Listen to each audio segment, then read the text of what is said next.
Assalamualaikum warahmatullahi wabarakatuh. Alhamdulillah, assalatu wassalamu ala rasulillah wa ala alihi wa ashabihi ajma'in, amma ba'd. A'udhu billahi minash shaitanir rajim. Bismillahirrahmanirrahim. Wa qala rabbuka alla ta'budu illa iyyahu wa bil walidayni ihsana. ബഹുമാനപ്പെട്ട അധ്യാപകരെ, രക്ഷിതാക്കളെ, പ്രിയ കൂട്ടുകാരെ, ഇന്ന് ഞാൻ നിങ്ങളുടെ മുന്നിൽ അവതരിപ്പിക്കാൻ ഉദ്ദേശിക്കുന്ന വിഷയം മാതാപിതാക്കളെ കുറിച്ചാണ്. നമ്മുടെ ജീവിതത്തിലെ വിലമതിക്കാനാകാത്ത അമൂല്യ നിധികളാണ് നമ്മുടെ മാതാപിതാക്കൾ. നമ്മെ ഗർഭം ധരിച്ച അന്ന് മുതൽ ഇന്ന് വരെ നമ്മുടെ ശാരീരികവും മാനസികവുമായ വളർച്ചകളെ വളരെ കൗതുകത്തോടെ നോക്കിക്കാണുന്നവരാണ് നമ്മുടെ മാതാപിതാക്കൾ. പ്രയാസത്തിനുമേൽ പ്രയാസം സഹിച്ചാണ് അവർ നമുക്ക് ജന്മം നൽകിയതും വളർത്തി വലുതാക്കിയതും. നമുക്ക് പണ്ട് കരയാനും ചിരിക്കാനുമല്ലാതെ ഒന്നും അറിയില്ലായിരുന്നു. വിശന്നാലും വേദനിച്ചാലും പേടിച്ചാലും എല്ലാറ്റിനും കരഞ്ഞിരുന്ന ഒരു കാലം നമുക്കുണ്ടായിരുന്നു. അന്ന് നമ്മുടെ ആവശ്യം മനസ്സിലാക്കി അത് പരിഹരിച്ചു തന്ന നമ്മുടെ സ്വന്തം മാതാപിതാക്കൾ. മറ്റു ജോലികളെല്ലാം കഴിഞ്ഞ് ഉമ്മ ഭക്ഷണം കഴിക്കാൻ ഇരിക്കുമ്പോഴായിരിക്കും തൊട്ടിലിൽ നിന്ന് നമ്മുടെ കരച്ചിൽ ഉയരുന്നത്.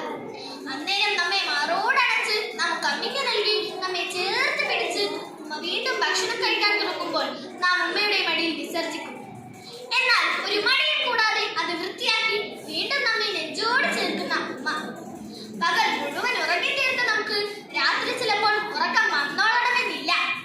എന്നാൽ പുറത്ത് പകൽ അന്തിയോളം ജോലി ചെയ്ത് ക്ഷീണിച്ചു വന്ന ഉമ്മയും വീട്ടുജോലികളെല്ലാം ചെയ്ത് തളർന്നിരിക്കുന്ന ഉമ്മയും ഉറങ്ങാൻ കൊതിച്ചിട്ടുണ്ടാവും.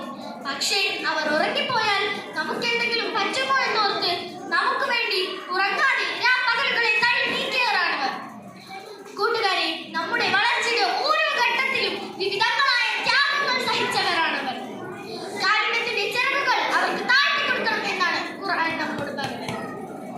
വിശുദ്ധ ഖുർആൻ 17-ാം അധ്യായം സൂറത്തുൽ ഇസ്രായിലെ 24-ാം വചനത്തിലൂടെ അല്ലാഹു ഇങ്ങനെ പറയുന്നു: വഖ്ഫിദ് ലഹുമാ ജനാഹ ദുല്ലി മിനർ റഹ്മ വഖുൽ റബ്ബിർഹംഹുമാ കമാ റബ്ബയാനി സഗീറ.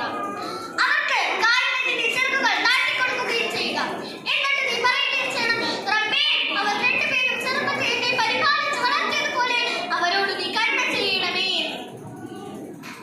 എന്നാൽ വളരെ വേദനാജനകമായ കാര്യം എന്ന് പറയട്ടെ കൂട്ടുകാരെ, നമ്മുടെ സമൂഹത്തിൽ പ്രായമായ മാതാപിതാക്കളെ വൃദ്ധസദനത്തിന്റെ വാതിൽക്കൽ കൊണ്ട് തള്ളുന്ന ധാരാളം പേരുണ്ട്. കൂട്ടുകാരെ, പ്രായമായ മാതാപിതാക്കളെ പരിചരിക്കുന്നത് അള്ളാഹുവിന്റെ മാർഗത്തിലുള്ള ജിഹാദാണെന്നാണ് ഇസ്ലാം നമ്മെ പഠിപ്പിക്കുന്നത്. അതുപോലെ തന്നെ സൂറത്തുൽ കഹ്ഫിലൂടെ കണ്ണോടിക്കുമ്പോൾ ഗുഹയിലകപ്പെട്ട വ്യക്തികളുടെ ചരിത്രം വിവരിക്കുന്നുണ്ട്.